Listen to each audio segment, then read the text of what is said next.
నమస్కారం, welcome to Suman TV. నేను గీతాంజలి. ప్రస్తుతం మనతో పాటు డాక్టర్ సుధీర్ ధారా ఉన్నారు. పర్టికులర్గా చెప్పాలి వీరి గురించి, గత 25 సంవత్సరాలుగా సర్జరీ అనేది అవసరం లేకుండా పెయిన్ మేనేజ్మెంట్ ద్వారా ఎన్నో రోగాలే నయం చేశారు. పర్టికులర్గా నీకి సంబంధించి కావచ్చు, షోల్డర్కి సంబంధించి కావచ్చు, మనకి ఇంకా పర్టికులర్గా చెప్పాలంటే కాళ్ళ దగ్గర, అరికాళ్ళ దగ్గర కొంచెం చాలా మందికి జాయింట్ పెయిన్స్ వస్తాయి చూసారా, వీటివి ఇలాంటివి ఎన్నో ఇంజరీస్ని జస్ట్ ఒక థెరపీ ద్వారా ఆయన తగ్గించారండి. వేల మంది అనే చెప్తాను ఈ లిస్ట్లో. వారేమో ఎపియాన్ పెయిన్ మేనేజ్మెంట్ సెంటర్ ద్వారా ఇవన్నీ చేశారు. ఇప్పుడు మనం చూస్తున్నటువంటి ఈ ప్లాస్మా థెరపీస్ అని ఫస్ట్ స్టార్ట్ చేసిందే వారు. సో ఇప్పుడున్నటువంటి డౌట్స్ కానీ, లేకపోతే సర్జరీస్కి సంబంధించి సర్జరీకి వెళ్ళాలా లేదు, ఈ థెరపీస్ ఏవైతే కొత్తగా వస్తున్నాయో వీటిగా అని చెప్పి నాకే పెద్ద డౌట్ వచ్చింది. సో ఒకసారి మాట్లాడదాం, మీకు కూడా ఒక క్లారిటీ ఇద్దామని నేను వచ్చేసాను జూబ్లీ హిల్స్లో ఉన్నటువంటి ఎపియాన్ పెయిన్ మేనేజ్మెంట్ సెంటర్కి. మనతో పాటు ఉన్నారు డాక్టర్ గారు, వారితో మాట్లాడదాం. సార్ నమస్కారం. ఇవాళ టాపిక్ బ్యాక్ పెయిన్. సార్ చాలా మంది అడిగిన క్వశ్చన్ ఇది. యంగర్ జనరేషన్ నుంచి క్వశ్చన్స్ వచ్చాయి, అలాగే నార్మల్ అన్ని ఏజ్ల వాళ్ళ నుంచి, ఓల్డ్ ఏజ్ వాళ్ళు కూడా. మాట్లాడుకుంటే ఫస్ట్ బ్యాక్ పెయిన్ అనేది అసలు ఎందుకు వస్తుంది, రీజన్స్ ఏంటి? హెల్తీగా ఉన్న వాళ్ళలో కూడా బ్యాక్ పెయిన్ చూస్తూ ఉంటాం. పర్టికులర్గా రీజన్స్ మాట్లాడదాం సార్. ఫస్ట్ నడుము నొప్పి, లో బ్యాక్ పెయిన్, ఇది మేజర్ ప్రాబ్లం. అంటే వరల్డ్ అంతా కూడాను మనము ఇన్సిడెంట్స్ అంటాం. అంటే ఎంతమందికి బ్యాక్ పెయిన్ వస్తుంది, ఎంతమందికి బ్యాక్ పెయిన్ వస్తుందని రీసెర్చ్ చేస్తే 100లో 30-35 మందికి ఏదో ఒకసారి బ్యాక్ పెయిన్ వచ్చి ఆ బ్యాక్ పెయిన్ వల్ల ఒక వారం రోజులు జాబ్కి వెళ్లకుండా పడుకుందాం 30 మందిలో జరుగుతుంది. అంటే 100లో 30 మంది, చాలా ఎక్కువ. ఇది వరల్డ్ అంతా, వరల్డ్ స్టాటిస్టిక్స్లోనే 100లో 30 మెంబర్స్ సివియర్ బ్యాక్ పెయిన్. ఈ 30లో ఒక 70-80% కంటిన్యూస్గా ఉంటుంది వాళ్ళ బ్యాక్ పెయిన్. ఈ 30లో ఇంకొక 70-80%. అంటే చూడండి ఎంత డైలీ ఇంక వాళ్ళు అలా ఇది వేసుకొని ఆ బెల్ట్ ఒకటి కట్టుకోవడము, ఒక 2 రోజులు పడుకోవడం, 3 రోజులు పని చేయడము, మసాజులు చేసుకోవడం, ఆ ట్రీట్మెంట్ ఈ ట్రీట్మెంట్. కొంతమంది సర్జరీ చేసుకుంటారు, సర్జరీ చేసుకున్నాక నొప్పులు వస్తాయి వాళ్ళకి, తగ్గదు, సర్జరీ ఫెయిల్ అయి ఉంటుంది అది. సో అంటే ఎక్కడ చూసినా కూడా బ్యాక్ పెయిన్ అనేది ఒక బర్నింగ్ టాపిక్, ఏ కంట్రీలో అయినా కూడా.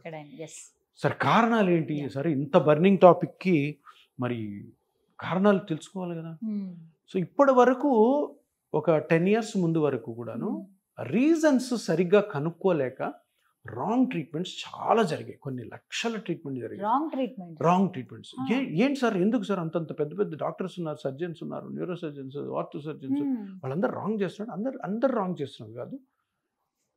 ఆ 10 years బ్యాక్ అంటే ట్రీట్మెంట్ అవైలబిలిటీస్, అంటే ఈ ట్రీట్మెంట్స్, ఎన్ని ట్రీట్మెంట్స్ అవైలబుల్ ఉన్నాయి చాలా తక్కువ ఉండేవి. ఎందుకంటే ఆ కాలంలో బ్యాక్ పెయిన్ వచ్చింది అనుకోండి, ఎంఆర్ఐ తీస్తారు.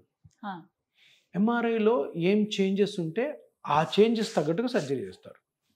సర్జరీ అమికబుల్ అయితే అంతే, ఇదే ఉండేది. అంతకంటే ముందు, సర్జరీకి ముందు పెయిన్ కిల్లర్స్, తర్వాత ఎక్సర్సైజులు పెట్టుకుంటారు. ఆ పెయిన్ కిల్లర్స్ కొంతమంది తగ్గుతుంది, కొంతమంది తగ్గదు. తర్వాత జరిగేది ఈ రెండే, పెయిన్ కిల్లర్స్, ఎక్సర్సైజెస్, ఫైనల్గా సర్జరీ.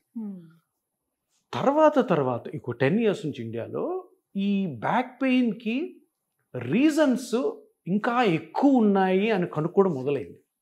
కనుక్కోవడం మొదలవ్వకపోగా ఆ రీజన్స్కి ట్రీట్మెంట్స్ కూడా స్టార్ట్ అయినాయి. ఇంతకుముందు లేవు, 10-15 సంవత్సరాల క్రితం. సో ఏమేమి ట్రీట్మెంట్స్ అంటే, ఇప్పుడు కాజెస్ ఏంటంటే, నేను ఇంతకుముందు చెప్పినట్టు 10-15 సంవత్సరాల క్రితం డిస్క్ ప్రొలాప్స్ అంటారు. డిస్క్ బయటకు వచ్చి నరాన్ని ఒత్తుతుంది. నరం ఒత్తినప్పుడు నడుము నుంచి కాలంతా పాకుతుంది. అందరికి సయాటిక అంటారు. సయాటిక నాకు సయాటిక ఉందని 10 సంవత్సరాలు చెప్తుంటారు కొంతమంది, నాకు సయాటిక ఉందని. సో అది కొంచెం అంటే అలవాటు అయిపోయింటుంది అది నొప్పి. చాలా ప్రాబ్లంలు ఉంటారు వాళ్ళు, బట్ ఏదో మేనేజ్ చేసుకుని అలవాటు అయిపోతుంది. దానికి ఇనీషియల్గా అయితే పెయిన్ కిల్లర్స్ ప్లస్ ఎక్సర్సైజెస్ బాగా ముదిరితే ఆపరేషన్ డిస్క్ పీకేయడం.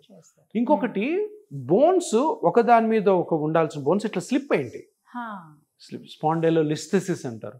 దానికి ఏం చేస్తారు, ఆ 2 బోన్స్ని దగ్గర చేసి స్క్రూస్ రాడ్స్ వేస్తారు. ఈ 2 సర్జరీస్ ఉండేది ఏది, బ్యాక్ పెయిన్కి. అర్థమైందా? ఇది ఎప్పుడు 15 years బ్యాక్. కానీ రీసెర్చర్స్, సైంటిస్ట్ ఏంటంటే ఈ 2 చాలా తక్కువ పర్సంటేజ్ బ్యాక్ పెయిన్ రావడము, ఇంకా ఎన్నో స్ట్రక్చర్స్ ఉంటాయి వాటిల్లో, దానివల్ల కూడా వస్తుంది. ఏమున్నాయి స్ట్రక్చర్స్?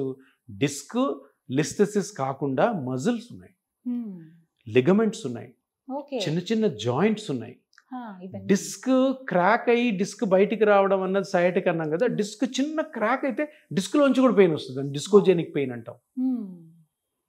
ఇంకా పోతే ఫేషియా ఉంటుంది, థొరకోలంబార్ ఫేషియా అని ఒక ఫేషియా ఉంటుంది వెనకాల, నడుము వెనకాల. అది చిన్న చిన్న క్రాక్స్. మీరు ఎప్పుడన్నా ఎవరన్నా మీ రిలేటివ్స్లో నేను జర్నీ చేసి వచ్చాను టక్కని పట్టుకుంది అని ఇలా వస్తారు చూసారా, నడుము పట్టేస్తున్నారు. ఒక వారం 15 రోజులు వాళ్ళని బెడ్ మీద పడుకోబెట్టి నెమ్మది రికవర్ అవుతారు. ఈ మధ్య రకుల్ ప్రీత్ సింగ్ కూడా అయ్యింది. రకుల్ ప్రీత్ సింగ్ ఏం చేసింది, 80 kgs వెయిట్ ఎత్తింది. అమ్మాయి ఉండేదే 45-50 kgs 60 kgs ఉంటుంది మ్యాక్సిమం. 80 kgs ఎత్తింది. ఆ థొరకోలంబార్ ఫేషియా కట్ అయింది. దాన్ని సర్జరీ చేసే డాక్టర్లు ఏం చేయలేరు, మేము పెయిన్ స్పెషలిస్ట్ చేయగలం. కానీ అప్పుడు ఆవిడ బాంబేలో ఎక్కడో సర్జన్స్ దగ్గరికి, న్యూరో సర్జన్ దగ్గరికి వెళ్తే వాళ్ళు ఏం చేశారు, 15-20 రోజులు 30 రోజులు బెడ్ రెస్ట్ చేశారు. ఇప్పుడు కూడా పాపం బెడ్ రెస్ట్లో ఉన్నట్టు. సో అక్కడ ఏంటి, సర్జన్ దాన్ని ట్రీట్ చేయలేడు కాబట్టి రెస్ట్ ఇచ్చేసాడు. సో ఇప్పుడు దానికి కూడా ట్రీట్మెంట్ ఉంది.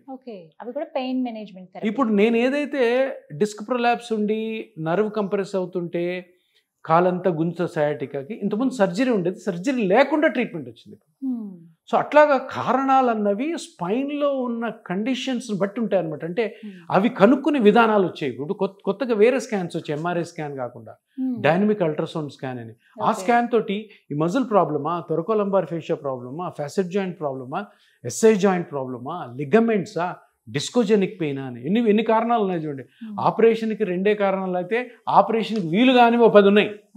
ఈ 10 కారణాలు కనుక్కోవడం వల్ల స్పైన్ మీద రాంగ్ ట్రీట్మెంట్స్ తగ్గిపోయి ఆపరేషన్స్ కూడా అవసరం లేకుండా చిన్న చిన్న ఇంజెక్షన్స్తో, చిన్న చిన్న థెరపీస్ తోటి ఇప్పుడు ఎన్నో కొత్త చాలా అధునాతమైన ట్రీట్మెంట్స్ వచ్చాయన్నమాట. చాలా అంటే ఎంత ఇన్నోవేటివ్ టెక్నిక్స్ ఉన్నాయి, సింపుల్ ఇంజెక్షన్స్ తోటే. ఇవన్నీ కూడా ఎపియాన్లో ఉన్నాయి. అన్ని మొత్తం స్పైన్ సర్జరీ కొన్ని కేసెస్లో ఏ కేసెస్లో అవసరమైతే ఆ కేసెస్లో ఉన్న సర్జరీకి పంపించేస్తాం.